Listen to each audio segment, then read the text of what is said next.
जय हिंद दोस्तों, this is C Ankit Elha. Dear students, आज मैं एक वन शॉट रिवीजन आपके साथ में करने वाला हूं for the chapter of Indian economics, the last chapter of Indian economics, जो कि है इंडिया चाइना पाकिस्तान। प्यार से इसको हम लोग इंडिया चाइना पाकिस्तान बोलते हैं। टेक्निकली इसका नाम comparative development experience of India and it's neighbours है।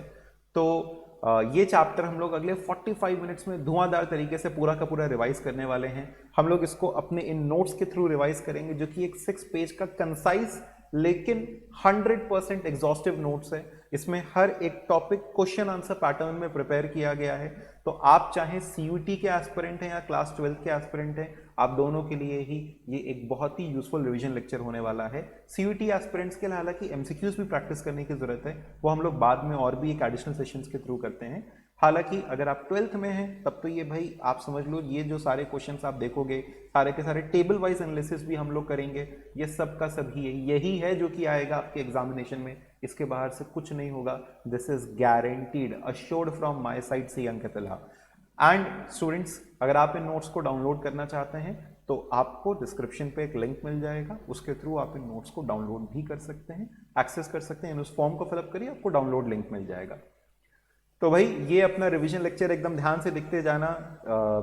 आप सामने बैठ जाइए स्क्रीन के, इसको साथ साथ में देखते रहिए। नोट्स को या तो साथ में पढ़िए या फिर बाद में पढ़ लीजिएगा, लेकिन एकदम ध्यान से वन शॉट में आप इस पूरे के पूरे रिवीजन को करना, तो आपको मजा आएगा। ठीक है, एग्जाम से पहले आप चाहो तो इसको एक बार फास्ट ट्रैक में वापस से रिवाइज भी कर सकते हैं। तो चलिए स्टार्ट करते हैं अपना चैप्टर इंडिया चाइना पाकिस्तान। सबसे पहले हम लोग को इसमें सीखना है कि आखिर ये कंपैरिजन करने की क्यों जरूरत है कि इंडिया, पाकिस्तान, चाइना इन सबको आपस में कंपेयर किया जाए। क्योंकि इन तीनों के अंदर में ही बहुत सिमिलैरिटीज रही हैं। इनका डेमोक्रेटिक पास्ट, इनका ज्योग्राफिकली ये आपस में काफी हद तक कनेक्टेड रहे हैं। तो इसलिए इनको कंपेयर करके हमको मालूम चलेगा कि इन देशों ने क्या अच्छा किया है, हमारे देश ने क्या अच्छा किया है, हम क्या पोजिशनिंग रखते हैं अपने नेबर्स के मुकाबले। ये सारी चीजें हम लोग इस चैप्टर को पढ़ करके जान पाते हैं। ठीक है, तो चलिए स्टार्ट करते हैं। सबसे पहले हमको कहा गया कि आखिर क्यों इंडिया चाइना पाकिस्तान ही, क्यों कोई और देश नहीं, क्यों यूएस के साथ या रशिया के साथ अपना कंपैरिजन नहीं करें। क्योंकि ये ज्योग्राफिकली तो आसपास नहीं, इनका इतिहास भी लगभग एक जैसा रहा है। क्या सिमिलैरिटीज हैं, what are the similarities in the development strategies of India, Pakistan and China. अच्छा, हर एक आंसर पॉइंटर्स में, तो आप भी जब याद करेंगे पॉइंटर्स में करेंगे, वर्ड टू वर्ड। सबसे पहला, all the three nations have started towards their development path at the same time. देखिए तीनों को ही इंडिपेंडेंस ऑलमोस्ट सेम टाइम पे मिला। चाइना के अंदर में जो पीपल्स रिपब्लिक ऑफ चाइना, वहां पे हालांकि एक वन पार्टी सिस्टम ही है, but there is a party called as people's republic of China, जो कि एस्टैब्लिश हुई थी 1949 में। इंडिया और पाकिस्तान दोनों एक साथ ही इंडिपेंडेंट हुए 1947 में। तो हम कह सकते हैं इनका इंडिपेंडेंस या जो इनका एक डेमोक्रेटिक सेटअप है वो लगभग सेम टाइम पर सेटअप हुआ, 1947 में इंडिया पाकिस्तान का, 1949 में चाइना का। दूसरा सर, और क्या सिमिलैरिटी है इनमें, ये पास्ट एग्जाम में भी पूछा गया, और क्या सिमिलैरिटी है इनमें।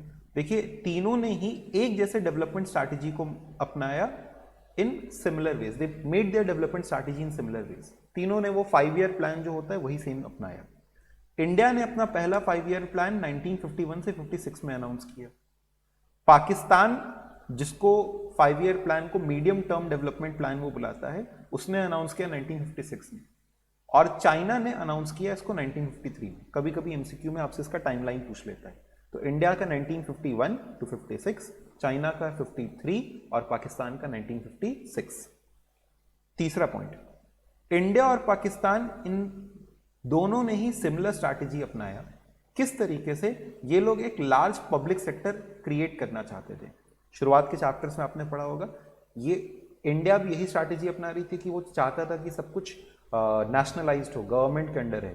तो they both stressed on creating a large public sector and raising public expenditure on social development. Social development के ऊपर में इनकी सरकारें भर भर के खर्चा कर रही थी, इंडिया की भी पाकिस्तान की भी। और 1980 तक तीनों की ही सिमिलर ग्रोथ रेट्स, यानी ग्रोथ रेट मोर और लेस सिमिलर रहा, पर कैपिटा इनकम मोर और लेस सिमिलर। फिर हम लोग कह सकते हैं कि कुछ समय तक चाइना बहुत आगे तेजी से निकल गया, पाकिस्तान काफी स्लो रहा, इनफैक्ट पीछे गिरा, और इंडिया भी थोड़ा आगे बढ़ा।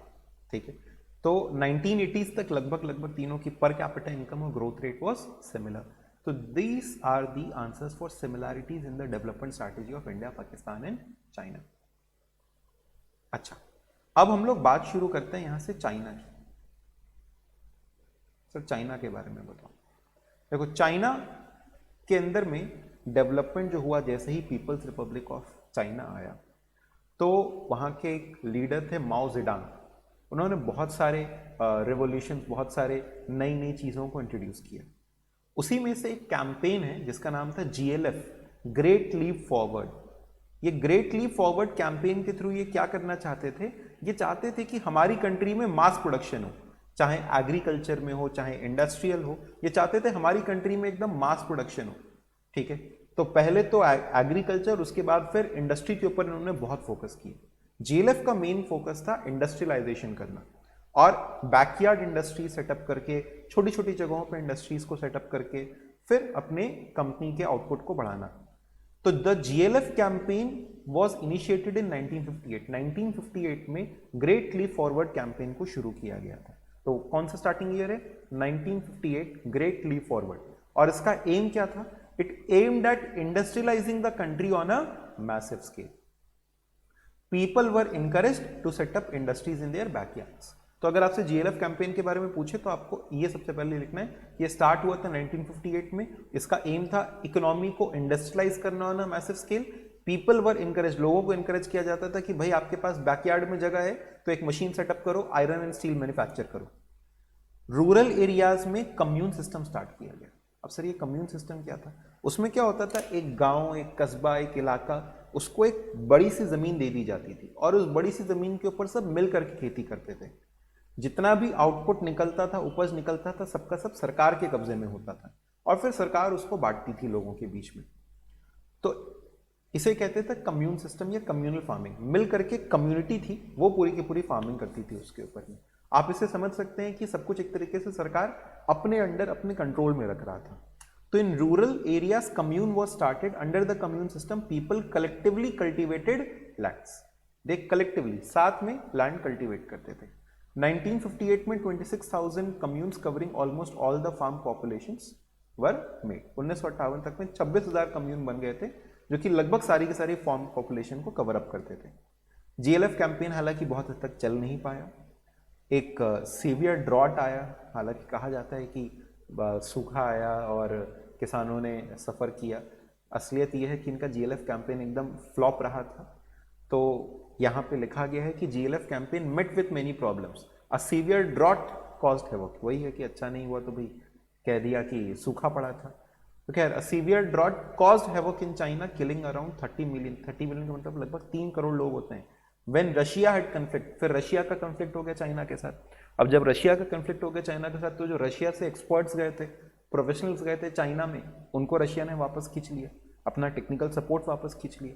तो it withdrew its professional who had earlier been sent to China to help in the industrialisation process.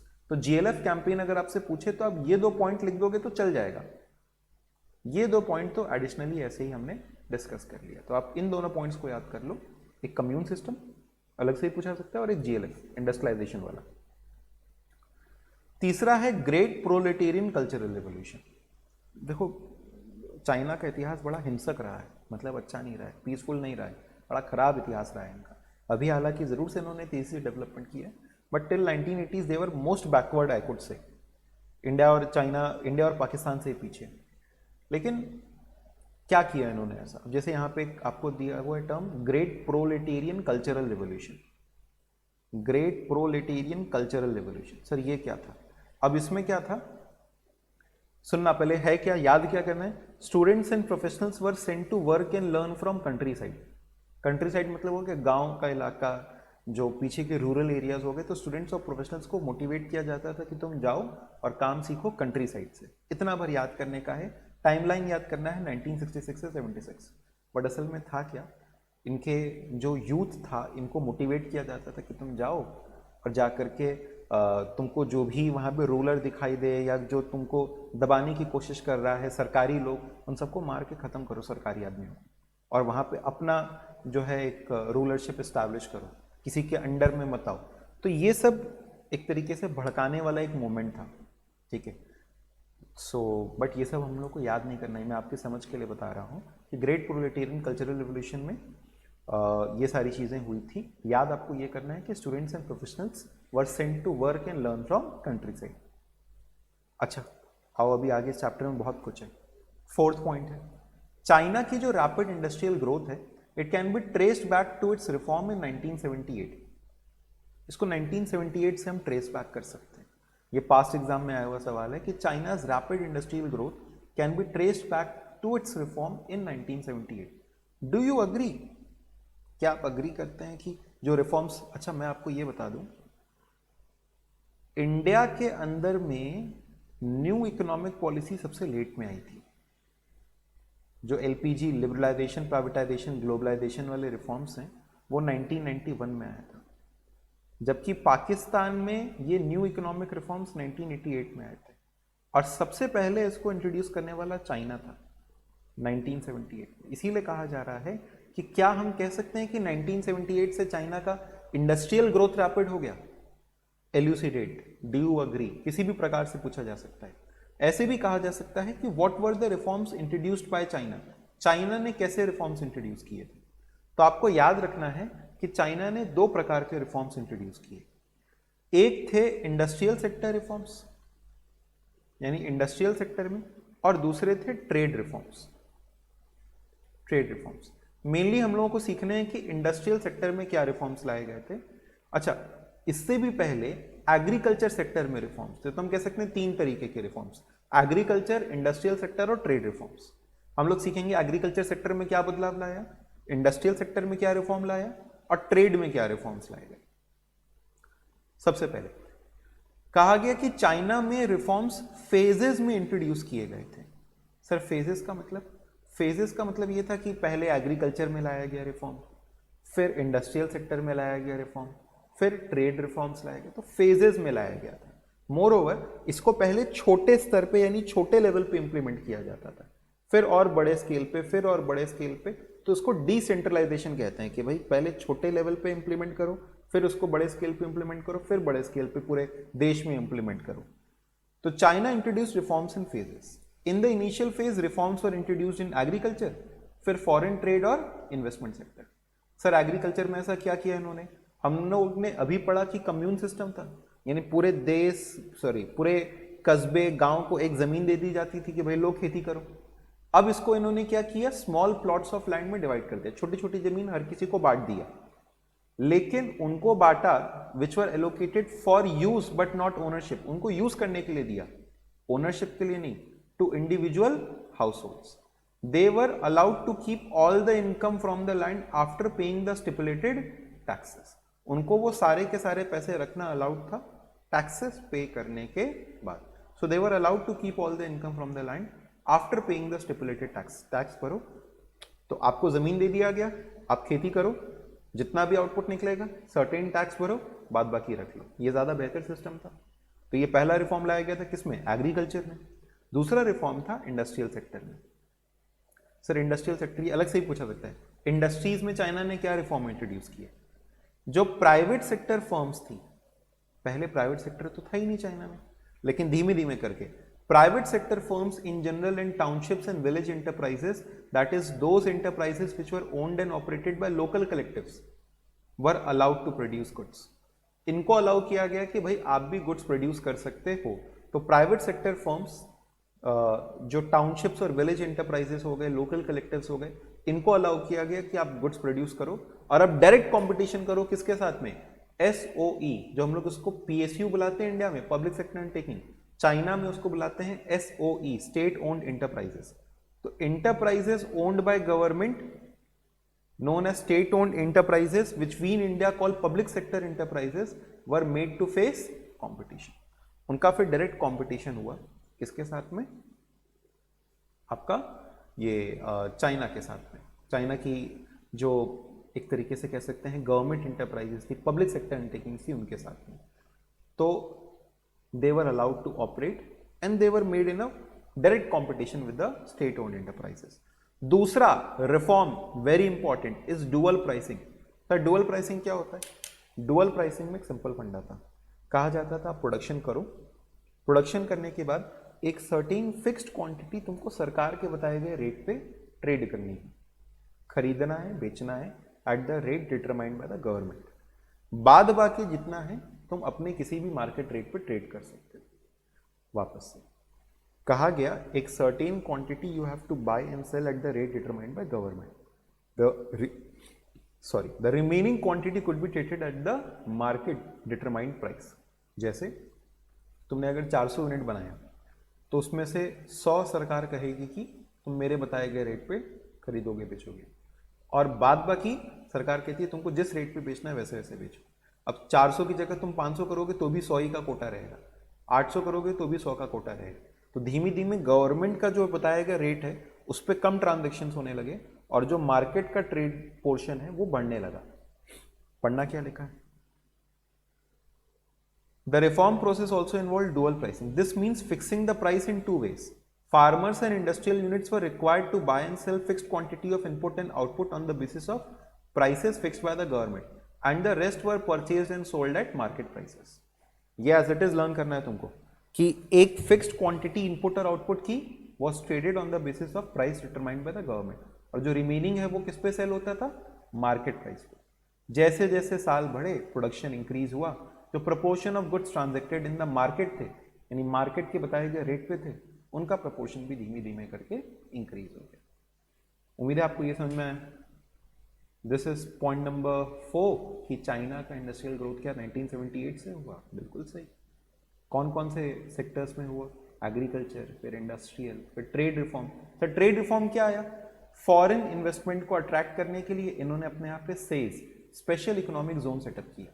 Special economic zone एक ऐसा एरिया है जहाँ पे टैक्सेस नहीं लगाते हैं, तो इन्होंने स्पेशल इकोनॉमिक जोन सेटअप किया ताकि वहाँ पे फॉरेन इन्वेस्टर आए और हम उससे कहेंगे तुम बिना टैक्स दिए बिजनेस करो, तो वो भी बाहर से विदेश से हमारे यहाँ पे इन्वेस्टमेंट करेगा। तो to attract foreign investment they open SEZ special economic zones. अच्छा, इंडिया और पाकिस्तान में क्या सिमिलैरिटीज रही हैं? इंडिया और पाकिस्तान में अगर देखा जाए, स्पेसिफिकली इंडिया एंड पाकिस्तान दोनों ने ही मिक्स्ड इकोनॉमिक मॉडल अपनाया, और इंडिया की ही तरह पाकिस्तान ने भी एक variety of regulated policy framework, जैसे इंडिया में एक पॉलिसी चलती थी इंपोर्ट सब्स्टिट्यूशन की, वही सेम पॉलिसी पाकिस्तान भी अपनाता था कि भाई हमको इंपोर्ट ना करना पड़े और हम सब अपने यहाँ पे प्रोडक्शन कर ले। उसे कहते हैं import substitution, inward looking strategy. Same policy was adopted by Pakistan also. अच्छा, इंडिया इंपोर्ट सब्स्टिट्यूशन के लिए क्या करता था? इंपोर्ट के ऊपर हेवी टैक्स लगाता था, टैरिफ कोटा दोनों इंपोज करता था। तो सेम चीज किसके लिए किया गया? पाकिस्तान ने भी किया। The policy combined tariff protection for manufacturing of consumer goods together with direct import control on competing imports. तो एक टैरिफ लगाना, direct tariff protection for manufacturing of consumer goods together with direct import control. Direct import control का मतलब हो गया quantitative control. तो एक quantitative control भी था कि भाई कोटा है, इतने से ज्यादा इंपोर्ट नहीं कर सकते, और रेट का कंट्रोल भी था। तो what were the similarity between India and Pakistan अगर पूछा जाए तो ये होगा आपका जवाब। अच्छा, अब पाकिस्तान के ऊपर आ जाओ कि भाई पाकिस्तान का क्या डेवलपमेंट पाथ रहा है। तो देखो, पाकिस्तान में सवाल है कि describe the path of development initiatives taken by Pakistan for its economic development. How has been their growth in Pakistan? उनका इकोनॉमिक डेवलपमेंट कैसा चला? मैंने आपको बताया पाकिस्तान में न्यू इकोनॉमिक पॉलिसी कब आई थी? 1988। तो इनका कैसे करके ग्रोथ हुआ, क्या क्या इनका फेज रहा? तो पाकिस्तान में भी ग्रीन रेवोल्यूशन तभी आया था लगभग जब इंडिया में आया था 1960s में। इनके यहाँ पे भी शुरुआत में पब्लिक सेक्टर चल रहा था कि सब कुछ गवर्नमेंट के अंडर हो। 1969 में जैसे हमारे यहाँ पे नेशनलाइजेशन हुआ था, 1970s में इनके यहाँ भी नेशनलाइजेशन हुआ। तो लगभग इंडिया और पाकिस्तान की चीज़ें सेम चल रही थी। हालांकि पाकिस्तान 1988 से जब वो न्यू इकोनॉमिक पॉलिसी लेके आया, इंडिया के लिए तो अच्छा रहा, पाकिस्तान गड़बड़ा गया वहाँ से।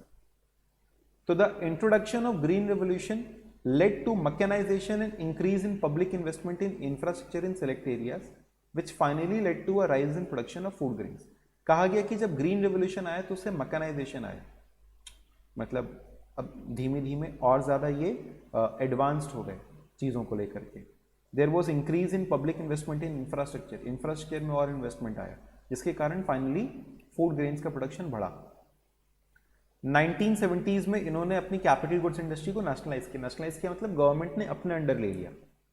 Pakistan then shifted its policy orientation in late 1970s and 1980s when the major thrust areas were denationalization and encouragement of private sector।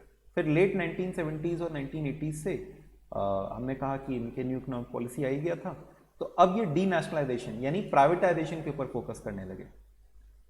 The then government also offered incentive to private sector और 1988 में इनके देश में reforms introduce हुए। तो ये हम लोगों ने एक शॉर्ट डिस्क्रिप्शन अभी पढ़ा चाइना का और पाकिस्तान का।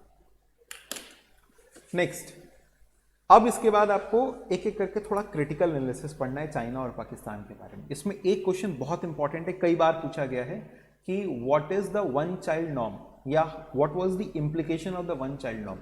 वन चाइल्ड नॉर्म में क्या कहता था कि भाई एक परिवार के लिए एक बच्चा, चाइना कहता था एक परिवार एक कपल है एक बच्चा, एक से ज़्यादा बच्चा नहीं।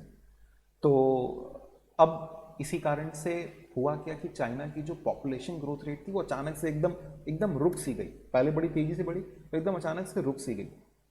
तो पॉपुलेशन ग्रोथ बहुत तेजी से रुक जाना भी बहुत दिक्कत की बात हो सकती है। अच्छा, इसका एक बुरा इम्प्लीकेशन या इम्पैक्ट क्या हुआ, इसके कारण जो average age of the people था वो बढ़ने लगा।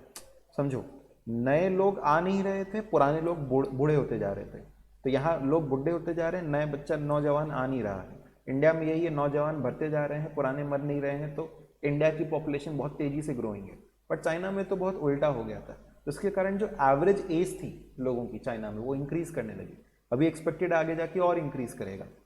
तो इससे जब देश बूढ़ा होते जाता है, एवरेज एज उसकी बढ़ती जाती है, उनका ग्रोथ रेट थोड़ा डिक्लाइन कर जाता है। ये एक दुष्प्रभाव था। अच्छा, इससे लड़ने के लिए चाइना ने क्या किया, वन चाइल्ड नॉर्म को फिर कुछ साल बाद टू चाइल्ड नॉर्म में बदल दिया, 2 बच्चे अलाउ कर दिए। अब आइए पढ़ते हैं। The one child norm introduced in China in the late 1970s is the major reason for low population growth. They also state that this measure led to a decline in the sex ratio, the proportion of females per 1000 males. अच्छा, इसका एक implication तुमसे पूछता है क्या implication था इसका, इससे सेक्स रेशियो भी डिक्लाइन कर गया, मतलब कितने फीमेल इस टू कितने मेल है। ऐसा क्यों, अब एक ही बच्चा करना था तो people used to prefer a male child, तो ये एक दिक्कत थी। Scholars cite son preference prevailing in all these 3 countries as the reason. अच्छा, one child norm and the resultant arrest in growth of population also have been other implication. यानी एक तो one child norm, उसके कारण growth of population एकदम रुक जाना, ये भी इसके कुछ अदर इम्प्लीकेशंस थे। For instance, after a few decades in China there will be more elderly people की संख्या ज्यादा हो जाएगी as compare to young people. Next, why the rate of urbanization in China and Pakistan is more than India? अगर आप trend देखेंगे तो urbanisation China और पाकिस्तान में ज़्यादा रहा है एज कम्पेयर टू इंडिया। ऐसा क्यों है कि चाइना में ज़्यादा अर्बनाइजेशन है, पाकिस्तान में ज़्यादा अर्बनाइजेशन है, बट इंडिया में कम अर्बनाइजेशन है, कंपेरेटिवली कम है। Why is it so? क्या इंडिया कम एडवांस्ड है पाकिस्तान से? नहीं। लेकिन है क्या, जिनके पास खेती की ज़मीन नहीं होगी वो क्या करेंगे? ये सवाल बड़ा चुन के मैंने सेलेक्ट किया है आपकी एनसीईआरटी में से। इनके पास खेती लायक ज़मीन नहीं होगी तो वो क्या करेंगे? तो इसमें क्या है कि इंडिया के पास एग्रीकल्चरल लैंड ज़्यादा है, तीनों देशों में से सबसे ज़्यादा है। तो इस कारण से यहाँ पे रूरल एरियाज में ज़्यादा लोग हैं, ज़्यादातर लोग खेती प्रेफर कर रहे हैं। और चाइना में तो इंडिया का केवल कहा जाता है कि 40% है, और पाकिस्तान में तो और भी कम है, केवल 1/10 हम कह सकते हैं कि लगभग है। तो China and Pakistan have more proportion of urban population than India. In China due to topographic, मतलब जो उसकी जमीन की हालत है, क्लाइमेटिक, जो उसका टेम्परेचर है, the area suitable for cultivation is very small. उनके पास है ही नहीं जमीन खेती लायक उतनी। Only 10% of its total land area is cultivable. The total cultivable area in China accounts for 40% of the cultivable area in India। India में जितना उसका केवल 40% चाइना के पास है। Until 1980s 80% लोग जो चाइना में थे वो फार्मिंग पे डिपेंडेंट थे। सोचो, एक तो इतनी कम जमीन, ऊपर से 80% लोग 1980 तक चाइना में, हमने कहा ना 80 तक तो चला ही नहीं था कुछ, 1980 तक चाइना में 80% लोग एग्रीकल्चर पे डिपेंडेंट थे। सिंस देन गवर्नमेंट ने पीपल को, लोगों को इनकरेज किया कि भाई वो फील्ड्स छोड़ें और अदर हैंडीक्राफ्ट, कॉमर्स और ट्रांसपोर्ट में पार्टिसिपेट करें।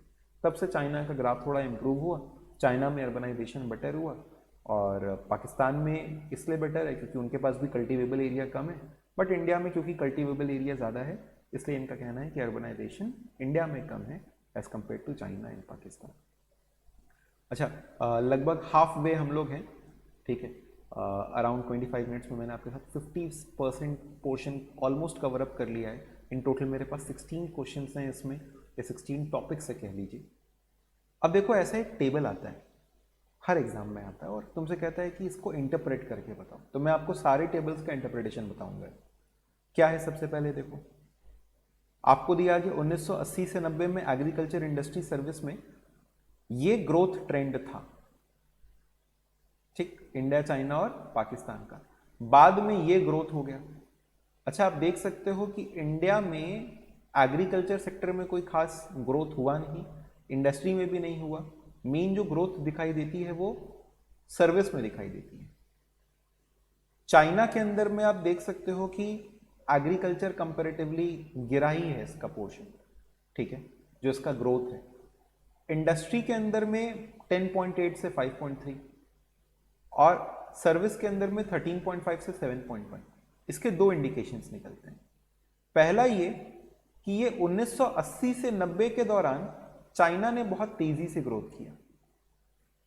1980 से 90 के दौरान चाइना ने बहुत तेजी से ग्रोथ किया, देख सकते हो, डबल डिजिट ग्रोथ। लेकिन बाद में जाके इनका ग्रोथ रेट घटा, जबकि इंडिया का ग्रोथ रेट बढ़ा है comparatively in the recent time 2014-18।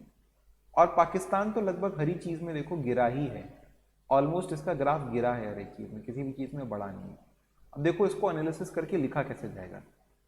In the last 5 decades the growth of agriculture sector which employs the largest proportion of workforce in all the 3 countries has declined। जो agriculture का proportion है तीनों ही देशों के अंदर में वो गिरा है। इंडस्ट्रियल सेक्टर में चाइना ने मेंटेन किया एक near double digit growth rate in 1980s। 1980 में देखो डबल डिजिट ग्रोथ रेट था, but it began showing decline in the recent year. Whereas for India and Pakistan also the growth rate has declined। India Pakistan के लिए भी गिरा है, China के लिए भी गिर गया है comparatively. In case of service sector, China was able to maintain its rate of growth during 1980 to 1990। Service sector में China was able to maintain its growth rate, ठीक है, while there was a positive and increasing growth of India's service sector। अच्छा, यहां से जो main conclusion निकलता है, जो मेन कंक्लूजन है वो ये पॉइंट है कि जो चाइना की ग्रोथ है वो मेनली कंट्रीब्यूट किया जाता है इंडस्ट्री और सर्विस सेक्टर को, industrial sector, service sector. But India और पाकिस्तान की जो मेन ग्रोथ है वो केवल सर्विस सेक्टर को एट्रीब्यूट किया जाता है, ठीक है। तो चाइना की ग्रोथ कंट्रीब्यूट किया जाता है मैन्युफैक्चरिंग और सर्विस को, जबकि इंडिया की ग्रोथ कंट्रीब्यूट किया जाता है सर्विस सेक्टर को। और कहा कि पाकिस्तान तो तीनों ही सेक्टर्स में क्या किया है, डिसेलरेट, मतलब बढ़ने की जगह घटाए। तो याद रखना, चाइना की ग्रोथ 2 सेक्टर्स की वजह से, इंडस्ट्री, सर्विस, और इंडिया की ग्रोथ मेनली सर्विस सेक्टर। कहा गया कंपेयर करिए और कॉन्ट्रास्ट करिए इंडिया और चाइना का sectoral contribution towards GDP, what does it indicate. देखो ये है इनका, अच्छा ये आपके बोर्ड एग्जाम का सवाल है इस तरीके से कि इंडिया और चाइना के सेक्टोरल कंट्रीब्यूशन को कंपेयर करिए, ऐसे करके पूछा है, और ये आपका पूरा टॉपिक है। तो अगर आपसे ये पूछे, आप इस पूरे आंसर को एज इट इज याद कर सकते हैं। थोड़ा लेंदी है, लेकिन ऑब्वियसली इसके अंदर में आप जो मेन पॉइंटर्स हैं वो याद कर सकते हो। और एनालिसिस है तो मेनली डेटा कोई छापा हुआ है, उसको छापने का तरीका आना चाहिए। जैसे देखो, देखा जाए तो इंडिया के अंदर में जो सबसे मेजर कंट्रीब्यूशन है वो सर्विस से आता है, चाइना में भी उसी से आता है, पाकिस्तान में भी उसी से आता है। एग्रीकल्चर में 16% है इंडिया के अंदर में कंट्रीब्यूशन जीडीपी का, चाइना में मात्र 7%, पाकिस्तान में 24%। Industry in India is 30%, in China 41, इन पाकिस्तान 19%। तो in both India and Pakistan जो कंट्रीब्यूशन ऑफ एग्रीकल्चर है वो 16 और 24% है। लेकिन यहां पर आप देखोगे कि जो वर्क फोर्स है 16 और 24% के लिए वो 43% और 41% है। In Pakistan 41% people work in agriculture, जबकि इंडिया में कितने परसेंट? 43%। इसी तरीके से आपको यहां पे भी बताया गया है कि कितने कितने जीडीपी और कितने कितने परसेंट लोग इन्वॉल्व हैं। ये मेन सवाल नहीं था। सवाल मेन ये है कि ये एक जो वर्कफोर्स का शिफ्ट है, पहले ज्यादा लोग एम्प्लॉयड थे, अब कम लोग एम्प्लॉयड हैं, ये जो वर्कफोर्स का शिफ्ट है ये इन तीनों में कैसे रहा? सर वर्कफोर्स का शिफ्ट मतलब देखो, तीनों ही देशों के अंदर में जो वर्कफोर्स है वो एग्रीकल्चर से शिफ्ट किया है इंडस्ट्री और सर्विस की तरफ। अंतर बस ये है, चाइना में, याद रखना कंक्लूजन इसका, चाइना में workforce has shifted directly from agriculture to industry and then to service, ठीक। लेकिन इन इंडिया एंड पाकिस्तान जो एग्रीकल्चर से वर्कफोर्स शिफ्ट किया है वो डायरेक्टली सर्विस सेक्टर की तरफ शिफ्ट किया है। तो in normal course of development countries first shift their employment and output from agriculture to industry, पहले एग्रीकल्चर से इंडस्ट्री में जाता है और फिर सर्विस में। This is what is happening in China. ऐसा ही चाइना में हुआ, जैसे जैसे कंट्री में डेवलपमेंट होता है उसका वर्कफोर्स एग्रीकल्चर से जाएगा इंडस्ट्रियल सेक्टर, इंडस्ट्रियल सेक्टर से सर्विस सेक्टर। लेकिन इंडिया पाकिस्तान में, while in India and Pakistan, एक डायरेक्ट शिफ्ट हुआ है कहां से कहां? एग्रीकल्चर से सर्विस सेक्टर। ठीक है, ये इस टेबल का एक मेन इंडिकेशन है, आपको याद रखना है। और अगर इसको इंटरप्रेट करने का तरीका सीखना है तो ये बस आपको सीधा सीधा डेटा लिख देना है इस प्रकार से। नेक्स्ट, क्या मेजर ह्यूमन डेवलपमेंट इंडिकेटर्स है? इसमें एक एमसीक्यू सवाल आपको याद रखना है कि ह्यूमन डेवलपमेंट इंडेक्स कौन तैयार करता है? तो human development index is a report which is prepared by UNDP, United Nations Development Programme. अब देखो, ह्यूमन डेवलपमेंट इंडिकेटर्स में, ये पिछले साल का सवाल है, ह्यूमन डेवलपमेंट इंडिकेटर्स में दो प्रकार के इंडिकेटर्स आते हैं। एक होता है इनकम इंडिकेटर, एक होता है health indicator. Human development indicators में आमतौर पे दो तरीके के इंडिकेटर्स आते हैं, हालांकि और भी होते हैं लेकिन मेनली दो रहते हैं, एक इनकम इंडिकेटर, एक हेल्थ इंडिकेटर। इनकम इंडिकेटर में जैसे क्या क्या होता है कि पर कैपिटा जीडीपी कितनी है, कितने percent proportion of population below poverty line क्या है। और हेल्थ इंडिकेटर में क्या क्या आता है? Mortality rate, access to sanitation, literacy, life expectancy, malnourishment, ये सब हेल्थ इंडिकेटर्स होते हैं। तो दो प्रकार के इंडिकेटर्स होते हैं, इनकम इंडिकेटर और हेल्थ इंडिकेटर। अच्छा, अब इसमें एक सवाल आता है कि इनमें से किसी एक के आधार पे आप इन तीनों देशों को कंपेयर करो। तो चाइना और पाकिस्तान इंडिया से आगे थे in terms of poverty reduction. China भी आ गया, पाकिस्तान भी आ गया, यानी सबसे अधिक गरीबी जो है वो भारत में है। तो China and Pakistan were ahead of India in reducing the proportion of people below the poverty line and also for their performance in sanitation. India and Pakistan पीछे है मैटरनल मोर्टालिटी रेट में। चाइना में मैटरनल मोर्टालिटी का मतलब होता है कि जो माएँ तुरंत बर्थ देने के बाद जिनकी डेथ हो जाती है, ठीक है, कई बार ऐसा होता है सही इलाज न मिलने के कारण, माल न्यूट्रिशन के कारण। तो चाइना में फॉर 1 लाख बर्थ केवल 29 वुमेन की डेथ होती है, जबकि इंडिया और पाकिस्तान में ये आंकड़ा 133 और 140 वुमेन का है, ठीक है, काफ़ी हाई है एज कम्पेयर टू चाइना। तो आपको ये एक इनकम इंडिकेटर के बेसिस पे, एक हेल्थ इंडिकेटर के बेसिस पे इनका कंपैरिजन याद रखना है। हेल्थ इंडिकेटर हो गया infant mortality, sorry maternal mortality, और इनकम इंडिकेटर हो गया प्रोपोर्शन ऑफ पीपल।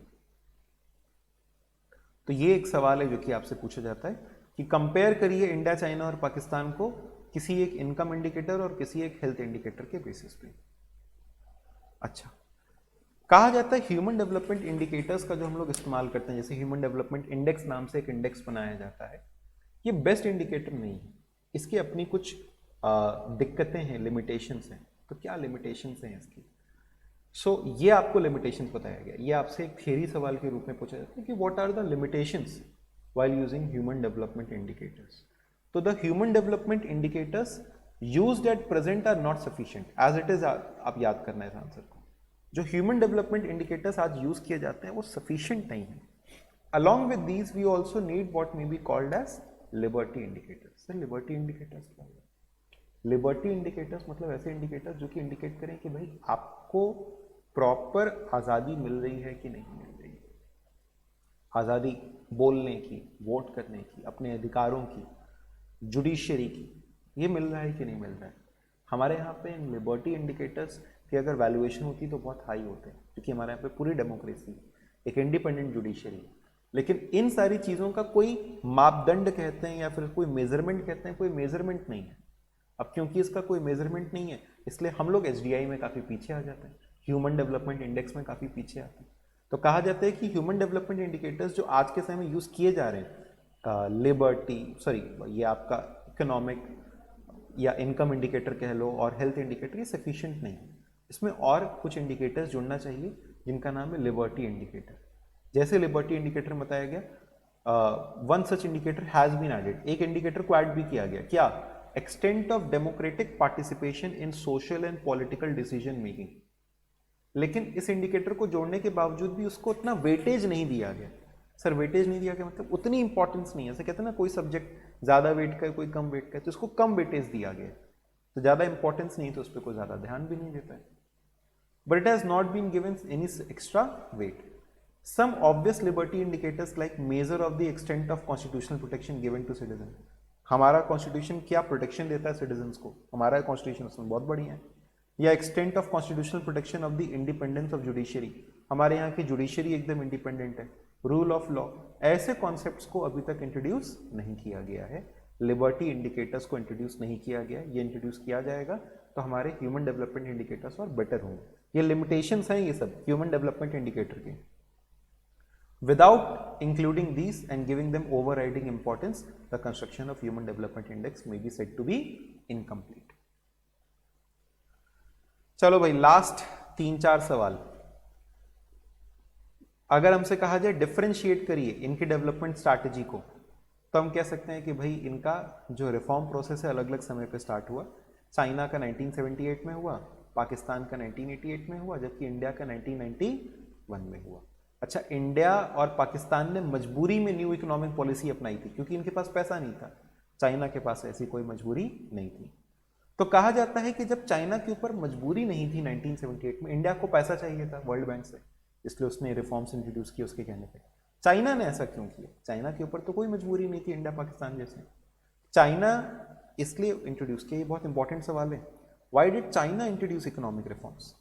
तो China was not having any compulsion, China did not have any compulsion to introduce the economic reforms as dictated by IMF and World Bank to India and Pakistan.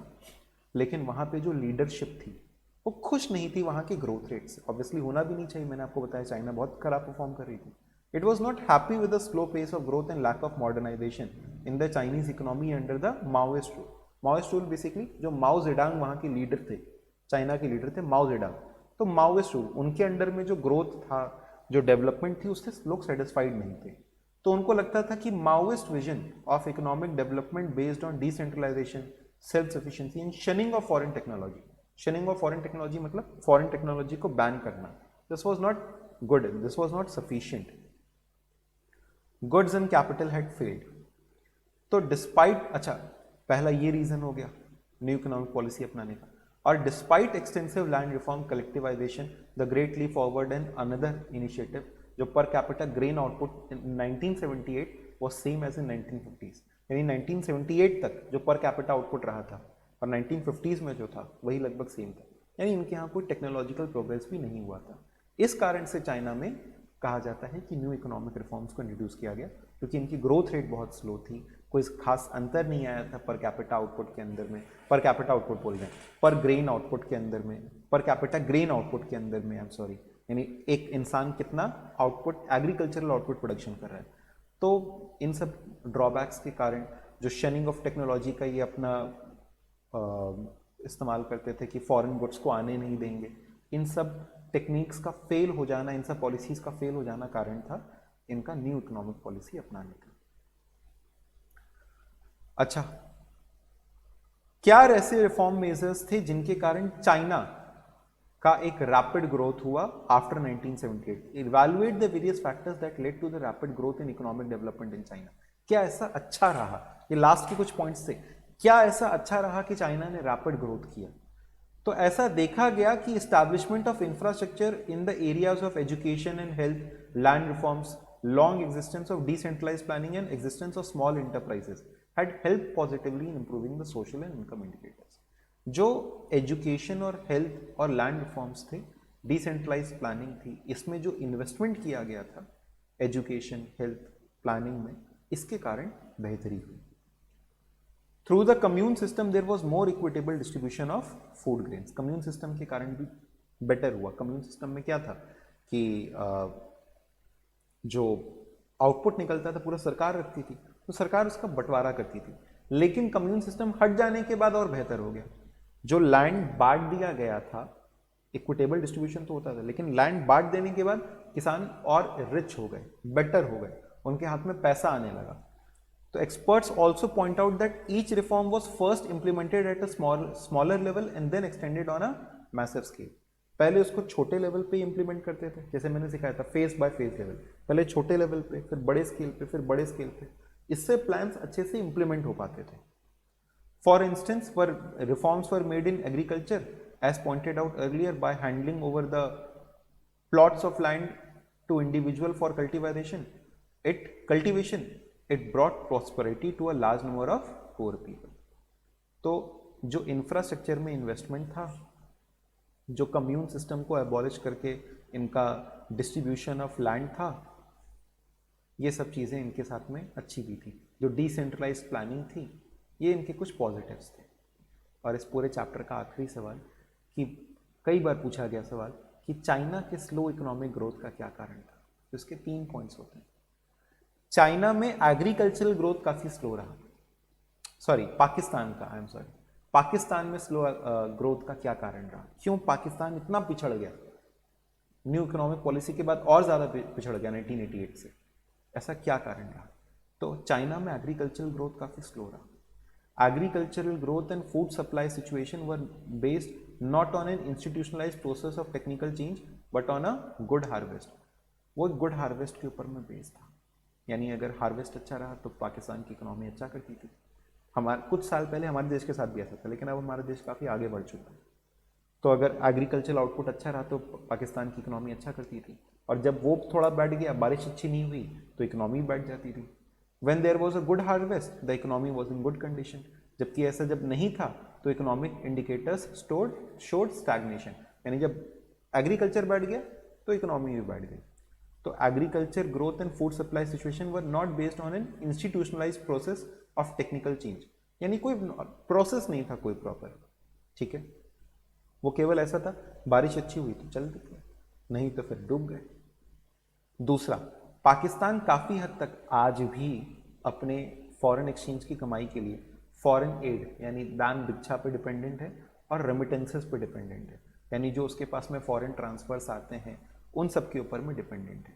ठीक है, in Pakistan most foreign exchange earnings came from remittances from Pakistani workers in Middle East and the export of highly volatile agricultural products. तो पाकिस्तान के अंदर में जो remittances आते थे उन वर्कर से जो कि मिडिल ईस्ट में, सऊदी अरेबिया या बाद बाकी देशों में काम करते हैं, वहाँ से जो आते थे या जो एक्सपोर्ट करके आते थे एग्रीकल्चर प्रोडक्ट्स, वही उसके लिए मेजर अर्निंग का सोर्स था. दूसरा इसका सोर्स था फॉरेन लोन के ऊपर. अब जब ये गड़बड़ाने लगा, जब लोन मिलना बंद हो गया तो इनकी इकोनॉमी भी गड़बड़ा गई. और तीसरा इसका मेजर कारण था पॉलिटिकल इंस्टेबिलिटी. तो ये हमारा एक वन शॉट एकदम धुआंधार एग्जैक्टली 45 मिनट्स का रिवीजन था for the chapter India, China and Pakistan. I hope students you did enjoy this revision session. To drop a like, एक बार लाइक कर देना तो I will be motivated if you did like this revision video. As I said earlier, आपको notes जो है last में एक डिस्क्रिप्शन के अंदर में एक लिंक के थ्रू मिल जाएंगे. फॉर्म भरना, आपको वो मेल पे आपके पहुंच जाएंगे. Thank you everybody, all the very best for your preparations. इसको अच्छे से प्रिपेयर करना, एकदम बढ़िया से बार बार पढ़िए, उसको रिवाइज करिए. आई एम वेरी श्योर कि आप अपने एग्जाम में बहुत अच्छा करेंगे. Bye bye, take care.